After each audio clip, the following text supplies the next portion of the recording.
আজ দেশের প্রাক্তন প্রধানমন্ত্রী অটল বিহারী বাজপেয়ীর ১০১তম জন্মবার্ষিকী। প্রাক্তন প্রধানমন্ত্রীর জন্মবার্ষিকী উপলক্ষে আজ উত্তরপ্রদেশের রাষ্ট্রপ্রেরণাস্থল উদ্বোধন করবেন প্রধানমন্ত্রী নরেন্দ্র মোদী। দেশের বিভিন্ন প্রান্তে প্রাক্তন প্রধানমন্ত্রী ভারতরত্ন অটল বিহারী বাজপেয়ীকে শ্রদ্ধা জানাচ্ছেন মানুষ।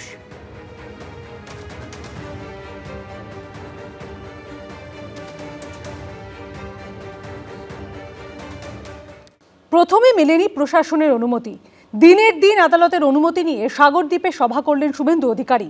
৭,০০০ সমর্থক নিয়ে সভা করার অনুমতি মেলার পরই সভা থেকে কার্যত হুঁশিয়ারির সুর শোনা গেল তাঁর গলায়। কালকে রাত্রিবেলা 10টার সময় ইলেকট্রনিক্স চ্যানেলে দেখিয়েছে যে সবার অনুমতি বাতিল করলেন কাকদ্বীপের মান্যবর এসডিও মহোদয়। ওর নাম ছবিটাও আমার দরকার, পাঠাবেন আমাকে, কাজে লাগবে। ধোপে টিকল না প্রশাসনের আপত্তি। ফের একবার আদালতের অনুমতি নিয়ে সভা করলেন শুভেন্দু অধিকারী। যোগ দিলেন বিজেপির মথুরাপুর সাংগঠনিক জেলায় পরিবর্তন সংকল্প সভায়। বুধবার দক্ষিণ ২৪ পরগনার সাগরদ্বীপে শুভেন্দু অধিকারীর সভার অনুমতি দেয়নি স্থানীয় প্রশাসন। এই নিয়ে মঙ্গলবার মহকুমা শাসককে চিঠি দেন সাগর থানার ওসি।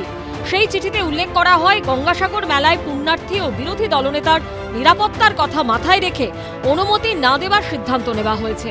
চিঠিতে বলা হয়, বিরোধী দলনেতা জেড ক্যাটেগরির নিরাপত্তা পান। ভিভিআইপি প্রোটোকলে বিকল্প রাস্তা নেই। অনুমতি না পেয়ে আদালতের দ্বারস্থ হন শুভেন্দু অধিকারী। বিচারপতি কৃষ্ণা রাওয়ের দৃষ্টি আকর্ষণ করেন তিনি। বুধবার গঙ্গাসাগরে শর্ত সাপেক্ষে শুভেন্দু অধিকারীর সভায় অনুমতি দেয় কলকাতা হাইকোর্ট। রাজ্য সরকারের প্রস্তাব অনুযায়ী সভায় অনুমতি দেয় আদালত। দুপুর 1টা থেকে বিকেল 5টা পর্যন্ত সভায় অনুমতি দেওয়া হয়। শর্ত দেওয়া হয় ৭,০০০ সমর্থক নিয়ে করা যাবে সভা, ব্যবহার করা যাবে 50টি মাইক। রাত্রি 9:50-এ এসডিও তরফ থেকে একটি অর্ডার আসে, যেখানে বলা হয় হচ্ছে যে পুলিশের তরফ থেকে বেসিক্যালি আপত্তি জানানো হচ্ছে, তাই জন্য পারমিশন দেওয়া যাবে না। আজকে সকালবেলাতে আমরা ওই অর্ডারটিকে চ্যালেঞ্জ করে মাননীয় জাস্টিস কৃষ্ণা রাওয়ের ঘরে আমরা আবার লিভ নিই। আদালত আজকে অনুমতি দান করেছেন, অনুমতি অ্যালাউ করেছেন, পারমিশন দিয়েছেন। আদালতের অনুমতি পেতেই সাগরে শুরু হয় সভার তোড়জোড়। সেখানে পৌঁছে প্রথমে কপিলমুনির আশ্রমে যান শুভেন্দু অধিকারী, যান ভারত সেবাশ্রম সংঘে। তারপর সভামঞ্চে বলতে উঠে মমতা বন্দ্যোপাধ্যায় ও তার সরকারকে তীব্র আক্রমণ করেন। উনি জানেন উনার সঙ্গে মানুষ নেই, কোনো মানুষ নেই। কেন নেই? কেন্দ্রের এবং আপনাদের যে অধিকার, ভারত সরকারের উন্নয়নের কাজ আপনারা পাননি। চুরি, জোচ্চুরি, দুর্নীতি ছাড়া অন্য কিছু করেনি। আপনি সপরিবারে জেলে যাবেন, এত চুরি করেছেন আপনি। একটা গান আছে জানেন তো, চিরদিন কাহারও সমান নাহি যায়। আমি এই অফিসারদের থেকেও বড় বড় মাতব্বর অফিসারদের দেখেছি যারা 11-র আগে আমাদের সঙ্গে এই ব্যবহার করত, 11-র পরে স্যালুট দিত। উনি তো 2020 সালের নভেম্বর মাস অবধি এই সরকারের মন্ত্রী ছিলেন।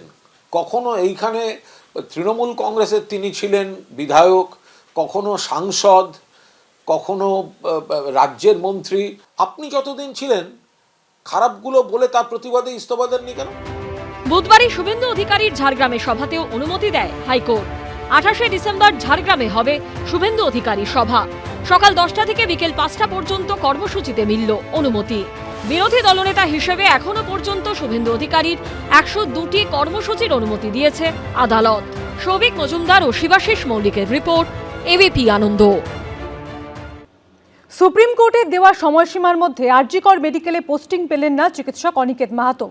কেন সর্বোচ্চ আদালতের নির্দেশ মান্য করা হচ্ছে না, প্রশ্ন তুলে স্বাস্থ্য ভবনে ডেপুটেশন দিতে যান চিকিৎসকদের একাংশ। যদিও পুলিশি বাধায় খালি হাতেই ফিরতে হলো তাদের।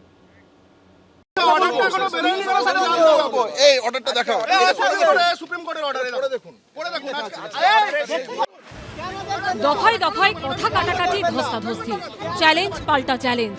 চিকিৎসক অনিকেত মাহাতোর পোস্টিং বিতর্কে ফের একবার তপ্ত হয়ে উঠল স্বাস্থ্য ভবন চত্বর। সুপ্রিম কোর্টের নির্দেশ সত্ত্বেও চিকিৎসক অনিকেত মাহাতোকে আরজিকর হাসপাতালে পোস্টিং দেওয়া হচ্ছে না কেন, এই প্রশ্ন তুলে বুধবার স্বাস্থ্য ভবনে ডেপুটেশন দিতে যান অনিকেত মাহাতো, দেবাশিস হালদার সহ চিকিৎসকদের একাংশ। মিছিলে অংশ নেন joint platform of doctors, West Bengal junior doctors forum, Abhaya youth forum ও মেডিকেল সার্ভিস সেন্টারের সদস্যরা। সুপ্রিম কোর্টের রায় মেনে অবিলম্বে ডাক্তার অনিকেত মাহাতো কার্যকরে পোস্টিং দিতে হবে। শেষ পর্যন্ত খালি হাতে ফিরতে হলো তাদের।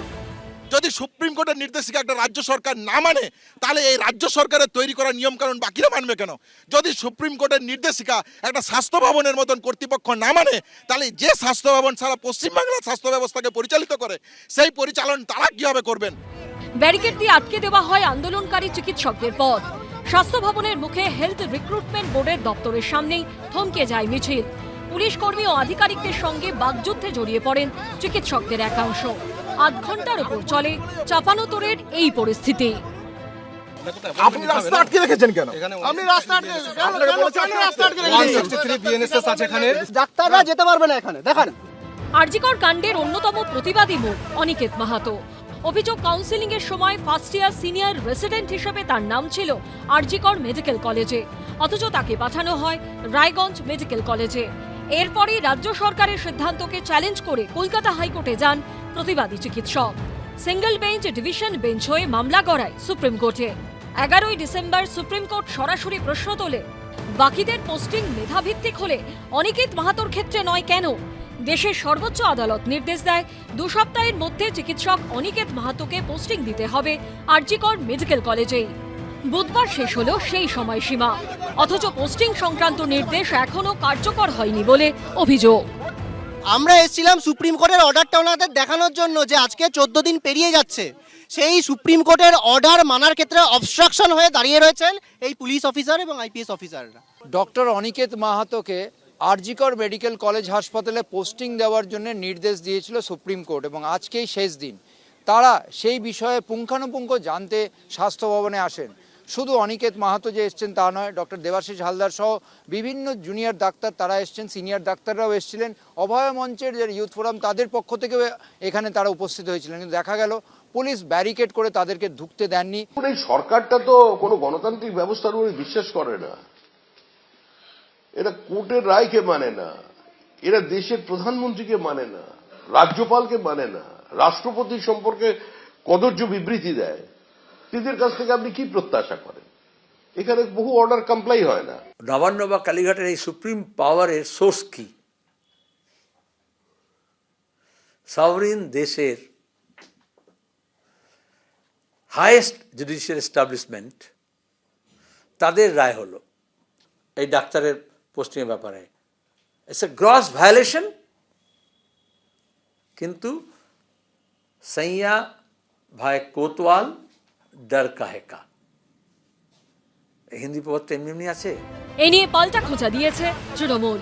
আইনের বিষয় কোর্টে বলবেন, কোর্টের বিষয়।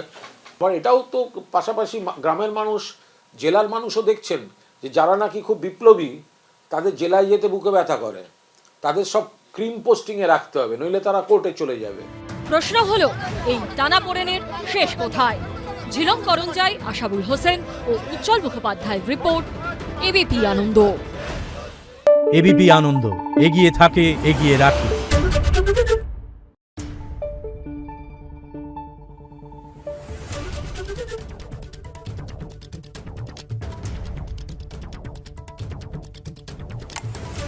Thank you.